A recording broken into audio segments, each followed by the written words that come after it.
Most ignored trading mistake. अब इसको मैंने इग्नोर्ड ट्रेडिंग मिस्टेक इसलिए बोला है बिकॉज बहुत सी गलतियां और ट्रेडिंग मिस्टेक्स होती हैं कि जिनके बारे में काम स्टार्ट करने से पहले आपको बता दिया जाता है, गाइड कर दिया जाता है कि भाई ये ट्रेड आपने गलती नहीं करनी है, आपने हर ट्रेड पे स्टॉप लॉस देना है, आपने रिस्क रिवॉर्ड अपना अच्छा रखना है, अपनी स्ट्रैटेजी जो आपने सीखी है उस स्ट्रैटेजी में जो ट्रेडिंग मिस्टेक्स और गलतियाँ आपको पता। लेकिन फिर कुछ ऐसी गलतियाँ होती हैं कि जो बड़ी बारीक और बड़ी छोटी अपेरेंटली गलतियाँ मानी जाती हैं, लेकिन आपकी शॉर्ट टर्म ट्रेडिंग में उनके जो इम्पैक्ट्स और इफेक्ट्स होते हैं वो बहुत बड़े होते हैं। जैसे मिसाल के तौर पे आज जिस गलती को मैं आपके सामने हाईलाइट करने आया हूं वो है एक ट्रेडर का अपने ट्रेडिंग स्ट्रैटेजी को लेके अपने रूल्स के साथ बहुत ज़्यादा स्ट्रिक्ट और रिजिड हो जाना और फ्लेक्सिबिलिटी अपने अंदर ना रखना, यानी उसके अंदर कोई रूम ही नहीं है फ्लेक्सिबिलिटी का। तो अपनी स्क्रीन पे आप एक कॉन्वर्सेशन भी देख रहे हैं। मैंने रिसेंटली 1-2 दिन पहले ये गोल्ड मार्केट का एक पोटेंशियल ट्रेड आइडिया और एक टेक्स्ट बुक सिग्नल था, उसके सेटअप था, उसके ऊपर एक वीडियो बनाई और आपको बताया कि भाई ये बुलिश पिन बार आई है, इस बुलिश पिन बार को ट्रेड करने वालों ने पैसे बनाए। पूरी बहस छिड़ गई कि भाई पिन बार को तो इस तरीके से हम ट्रेड ही नहीं करते। तो मैंने कहा चलें इन्हीं कमेंट्स को और ओपिनियंस को रेफरेंस बना के, बिकॉज ये गलती ऐसी है अपने ओपिनियन अपनी रूल्स पे रिजिड हो जाना कि ये महज गुफ्तगू हर बातों में समझ नहीं आएगी ना। तो स्क्रीन शेयर करके मैं आपको प्राइस चार्ट के ऊपर लेके जा रहा हूँ और 1-2 रेफरेंसेस मैंने आपको देने हैं कि जहाँ पे एट टाइम्स प्रोफेशनल ट्रेडर क्या कर रहा होता है कि वो अपनी ही स्ट्रैटेजी को मार्केट कंडीशन के हिसाब से हल्का फुल्का ट्वीक करके मार्केट में काम कर रहा होता है। यानी इसकी एक छोटी सी रियल लाइफ एग्जांपल देके मैं प्राइस चार्ट पे आपको लेके जाऊंगा। आप देखें, इट्स ऑल अबाउट कि आप कितना कंफर्टेबल हो गए हैं मार्केट कंडीशन से, बिकॉज बार बार आप कंटिन्यूसली सालों से एक ही तरह के पैटर्न्स और सिचुएशंस जब मार्केट्स में देखते हैं ना। यानी आप जब ड्राइविंग एक नया ड्राइवर स्टार्ट करता है तो सिखाने वाला शुरू में उसको कहता है कि स्टीयरिंग व्हील पे आपने ऐसे हाथ रखने, ऐसे स्टीयरिंग पकड़ना है आपने। लेकिन मुझे बताएं 5 साल बाद या 6 साल बाद या 3 साल बाद एक सर्टेन टाइम के बाद आप ऐसे तो नहीं पकड़ते। एट टाइम्स आप ऐसे भी पकड़ रहे होते हैं एक हाथ रख के। बात समझ रहे हैं? तो अभी मैं प्राइस चार्ट पे लेके जाऊंगा ना, और अभी जो बात मैं आपको करने की, समझाने की, बताने की कोशिश कर रहा हूँ आपको बेहतर तरीके से समझ आएगी। अब सबसे पहले वो ट्रेड में आपको दिखा देता हूँ। ये गोल्ड मार्केट पे चलते हैं। गोल्ड मार्केट में हम आवरली चार्ट पे चलते हैं। आवरली चार्ट टाइम फ्रेम पे आप देखो तो एक शॉर्ट टर्म रेंज मार्केट ने बनाई थी, जिस रेंज की अपर एक्सट्रीम पे ये रेड लाइन मैंने लगा दी है 4202 का एरिया।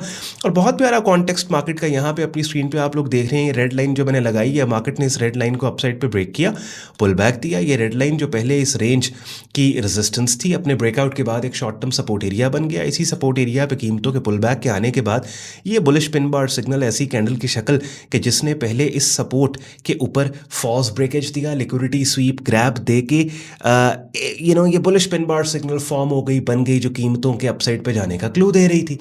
अब daily chart time frame super bullish, 4 hourly super bullish. Hourly chart time frame पे बहुत ही खूबसूरत well formed buying setup signal आ गया। अब लेट्स सपोज मैंने अगर इस पर्टिकुलर ट्रेड पे, या मेरा ट्रेडिंग रूल है कि हर ट्रेड के ऊपर लेट्स से मैंने $100 का रिस्क देना है, तो मैं ये भी तो कर सकता हूँ कि इस कैंडल की शक्ल जो कि बाइंग सिग्नल है, इसके बनने के बाद में बनने वाली कैंडल, बाद में ओपन होने वाली कैंडल पे मैं मार्केट ऑर्डर के साथ अपने एलोकेटेड रिस्क जो कि $100 है उसका 50% $50 के साथ पोजीशन ओपन कर लूं। यानी मैंने अगर इस ट्रेड पे, इस कैंडल्स को ट्रेड करने पे $100 का रिस्क देना है, तो मैं $50 के साथ पोजीशन ओपन कर लूं यहाँ पे, जिस भी कीमत पे नेक्स्ट दिन मार्केट ऊपर, नेक्स्ट आवर में मार्केट ऊपर। दूसरा, मैं $50 नीचे रिट्रेसमेंट के ऊपर लगा देता हूँ, स्टॉप लॉस मेरा नीचे। अब लेट्स सपोज अगर बाय लिमिट ऑर्डर मेरा नीचे वाला नहीं फिल होता, तो एटलीस्ट अगर इस कैंडल की शक्ल को ट्रिगर करके मार्केट फौरन ही ऊपर चली जाती है, तो थोड़े बहुत पैसे तो इस मूव से मैं बना लूँ। और आप देखें कि इवन यहाँ पे भी एंट्री मैंने ली है हाई प्राइसेस पे, और नीचे मेरा इस कैंडल के लो के नीचे स्टॉप लॉस है, फिर भी 1:3, 1:2.5 मार्केट ने मुझे इस ट्रेड में दिया, because it was a super bullish market. और इवन देन लेट्स सपोज आपने अगर ब्रेकआउट को ट्रेड नहीं किया और आप कंजर्वेटिव थे इस पर्टिकुलर ट्रेड में, तो भाई कल के दिन देखो ना, आपका बाय लिमिट ऑर्डर भी तो फिल हो गया ना। यहाँ पे आओ ना, आपने अगर लेट्स सपोज लिमिट ऑर्डर के साथ ट्रेड किया, तो ये देखें कल के दिन में भैया मार्केट ने आपके लिमिट ऑर्डर को फिल करके बाकायदा ऐसी दोबारा से कैंडल की शक्ल बना दी, बुलिश पिन बार सिग्नल जो कीमतों के उठने। और इस पर्टिकुलर ट्रेड में कल के दिन दोबारा से आपने 1:3 अब तक आप बना चुके हो जब मैं ये वीडियो रिकॉर्ड कर रहा हूँ। बात समझ रहे हैं? तो क्या है कि अब मिसाल के तौर पे एक और एग्जांपल आप ले लो, इनसाइड बार पैटर्न्स, अब आप अगर मुझे रेगुलर फॉलो करते हैं इस बात को जानते हैं कि इनसाइड या मल्टीपल इनसाइड बार पैटर्न्स जो होते हैं, आपको पता है वो ब्रेकआउट ट्रेडिंग के ट्रिगर के तौर पे इस्तेमाल होते हैं। इनसाइड मल्टीपल इनसाइड बार पैटर्न्स के ब्रेकआउट्स को ट्रेड किया जाता है बात। लेकिन क्या आप जानते हो कि सर्टेन मार्केट कंडीशंस में ये पुल बैक पे भी ट्रेड होते हैं?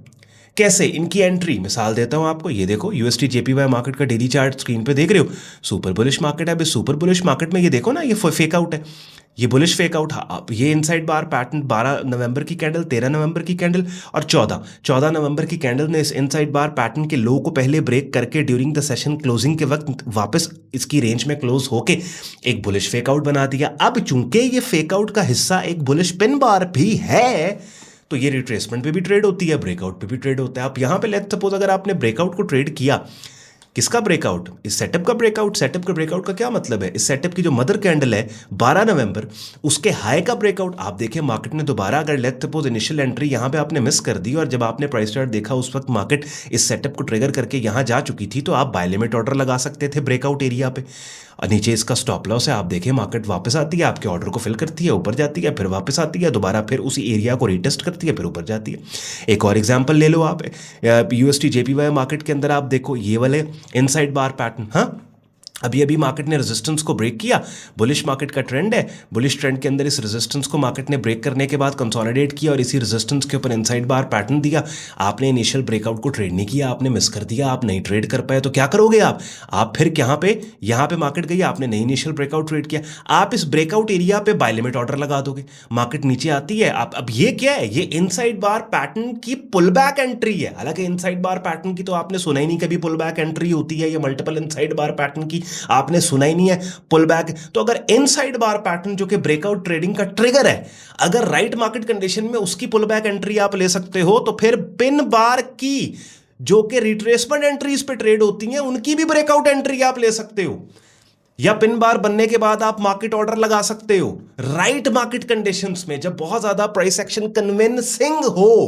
बात समझ रहे? आई होप मैं ये आपको बात समझा पाया हूं थोड़ी देर पहले प्राइस चार्ट पे ना जाके।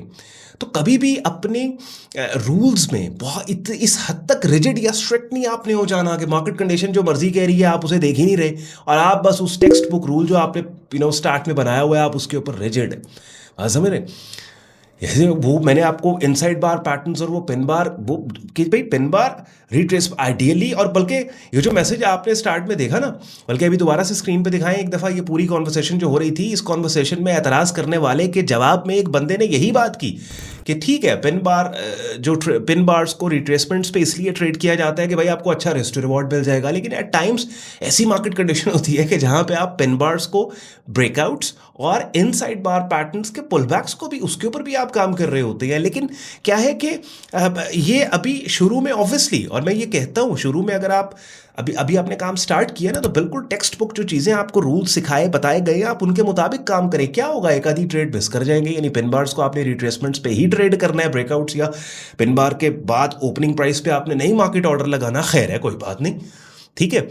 तो लेकिन जैसे जैसे आपका काम आगे, आपको एक्सपीरियंस होगा, आप फेमिलियर होंगे, कंफर्टेबल होंगे, तो इवेंचुअली एक टाइम आएगा कि शुरू में जब आप गाड़ी ऐसे चलाते थे, तो ट्रेडिंग की गाड़ी एक टाइम पे ऐसे भी कभी कभी, मैं ये नहीं कह रहा कि बिल्कुल ही आप केयरलेस हो जाए हर चीज़ के अंदर ही, वो नहीं, ऐसे नहीं है, लेकिन अपनी स्ट्रैटेजी को लेकर समटाइम्स आप स्मार्ट मूव्स और एडवांस और ट्रिकी मूव्स आप मार्केट में आप कर सकते हैं। बातें यूजफुल लगी हूँ, लॉजिकल लगी हूँ, वीडियो आपको पसंद आई हो और एक नई डायमेंशन, मैंने आपको कहा ना मैं आपके लिए ऐसे टॉपिक्स लेके आता हूँ जो इतने अंडररेटेड और इग्नोर्ड होते हैं कि एक ट्रेडर इन एंगल्स और लाइंस पे सोच भी नहीं रहा होता, और ठक करके फिर ऑन भाई की वीडियो आ जाती है उस टॉपिक पे, और फिर आपको पता लगता है ओ यार ये चीज़ भी है जिसका हमने अपनी ट्रेडिंग में ख्याल रखना है। तो ख्याल रखें अपना, शुक्रगुजार हो आपने वक्त निकाला वीडियो देखने के लिए। काफ़ी यूजफुल लिंक्स वीडियो के डिस्क्रिप्शन में, उनको भी चेक कर लीजिएगा। इजाज़त दें मुझे, बाय।